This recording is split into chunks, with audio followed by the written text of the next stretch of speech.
Hello everyone. I wanted to take a couple minutes today and do a little video to kind of answer a question I've been getting a lot, particularly from members of my local camera club, the Olympia Camera Club, and but I thought it might help folks from all over, especially those that are considering the move to a mirrorless system over a more traditional DSLR, and then in particular to that, about using the different types of adapters to use your legacy lenses. A lot of us are very heavily or have been very heavily invested in the glass that we use for our old DSLR systems. I was a Nikon shooter, so I actually have two examples of two different types of Nikon lenses. This one that I'm showing here was a very old Nikon 24 millimeter f2.8. It was actually pre-AI, for those who are familiar with that. I had it AI'd when I shot Nikon. And you'll notice on this particular lens, it has an aperture ring. That's going to be important when I get back to the different adapters in a few minutes. This particular lens is actually an inexpensive 18 to 70 kit lens from back in like the D200, D80 day. I use this lens still with some IR photography with a converted Nikon D200, but it's the only example of a lens that I have that I could show you that's a Nikon lens that does not have an aperture ring. The aperture is not controlled by the ring at all. Now, a lot of you that shoot DSLRs will know that typically you control your aperture by either the dial on the back or front of the camera, depending on the manufacturer. And what that does is it engages, on the Nikon, it engages a little tang here, which moves the aperture blades in the lens.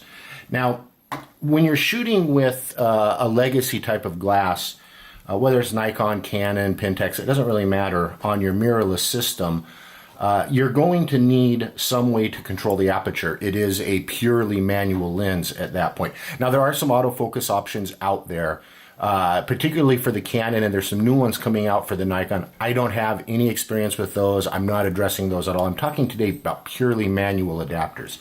Now, all adapters basically have something in common. They have whatever the camera mount is on one side. In this case, it's a Nikon mount, and a Sony mount on the other. I shoot Sony mirrorless. I have three different types of adapters here in front of me. This one is just a plain old tube adapter. It has no electronics and no control. It's just a metal tube with the different mounting rings on either side. This one is a tilt adapter. Same concept, just a mechanical, or just the mounting ring on one side, Sony on the other, but it actually can tilt to add some kind of creative flexibility to your lenses.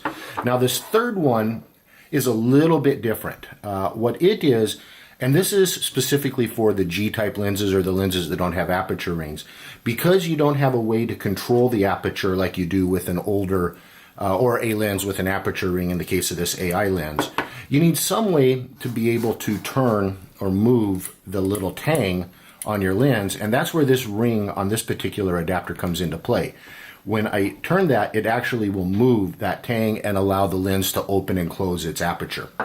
Now, what adapter you get really is going to be determinant on what type of lenses you have, or you may need one of each. In the case of lenses that have an aperture ring, which have always been my preference, even when I was shooting DSLRs, you just need a simple tube type adapter. If your lens is a newer or a G-type lens that does not have an aperture ring, then you're going to need one of the ones that have the ability to control the aperture built into it. Now, final thought before I close this video out, kind of beyond the obvious of the investment that you may have in your existing lenses, if you do switch or add a mirrorless system to your bag, I just want to talk just briefly about why I kind of really do like shooting with these old Nikon lenses. I mean, the kit lens is one thing, the G lenses are one thing, but I really love the old Nikon AIS lenses. These lenses were designed anywhere up to 40 some odd years ago, maybe even older than that. They're typically from the 70s and 80s, before there was a digital photography movement that we enjoy now. And these lenses, because they were being designed to capture images on film or slides, they had to be very low distortion, very good color, very good contrast. So they're very, very well designed, and they're actually very well built. This is a pretty much all metal lens. It's very heavy, a lot of heft to it. But the downside to that is there's actually two, in my opinion. One is you don't have necessarily the great coatings that you would have with a modern lens. The coatings for glare and flare have really come a long ways. As long as you know your shooting environment, that's fine. You'll do just fine with it. But the other disadvantage, I guess, depending on how you look at it, is these older lenses aren't capable of the really radical extremes like a lot of the new ones are.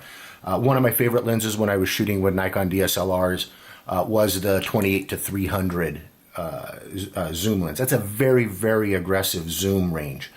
And frankly, that lens and most all modern lenses are going to introduce a pretty good amount of distortion, which is all corrected in post in something like Lightroom or Photoshop. There just simply wasn't that option back with these old lenses. So there is a distinct, in my opinion, a very distinct look to using a legacy old, beautifully built piece of glass like this. Well, that's really kind of it in a nutshell as to the type of filter or adapters that are available. Again, this is centered towards Nikon, which is where my experience is at, but it applies largely to all the other manufacturers as well. I hope you found it useful. If you want to find me, it's at scottwoodphotography.com. All of my galleries are there, as well as you can contact me, and all of my social media links are there as well. So have a great day, and we will talk to you soon.